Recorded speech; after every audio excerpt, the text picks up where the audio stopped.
Making espresso is an art, and there are some subtle factors that make all the difference between a good espresso and a not so good extraction. So I'm going to run through some helpful tips that'll help you master extracting with your Breville espresso machine. Breville espresso machines have a pre-infusion process, and that occurs as a result of the dual wall filter. If you take a closer look at your filter, you'll see multiple holes on the inner wall, and then if you turn it over or hold it up to the light, you'll see one exit hole. And what that does, it actually increases pressure inside the brew head, and that increased back pressure is going to get more extraction of the natural oils from the espresso, and you can get more crema on your espresso, and that's the sign of a good espresso. Much like an ice cream scoop that you have to submerge in water after each use, it's a really good idea to get in the habit of cleaning your dual wall filter after each extraction. Otherwise, you run the risk of the filter becoming blocked.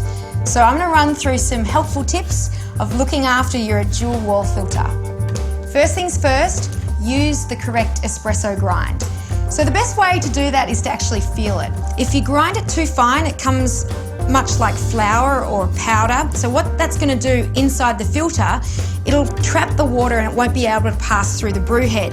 And then if you do it too coarse, like this, then water's just going to flush straight through the brew head and it's going to be under extracted and have no flavour.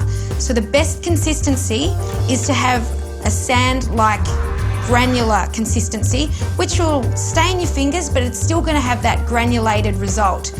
And that's going to pass through the brew head at the correct rate, and you're going to have a perfect espresso.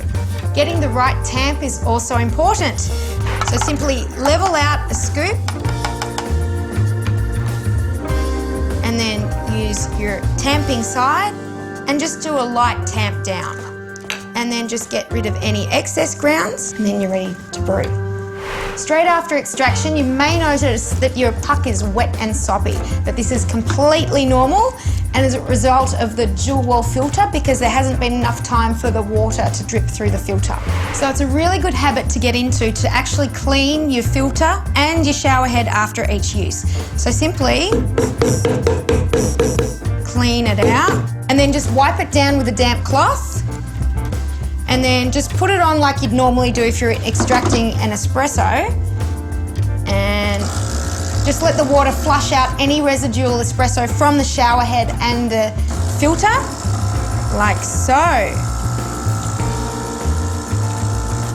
And then if you're still having problems that it's still blocked, just use your handy cleaning tool and just prick that exit hole, like so, to get rid of any blockages in your filter. Remember to look after your dual wall filters. Remember that espresso grind, the scoop size and the tamping pressure will all make that beautiful crema on your espresso.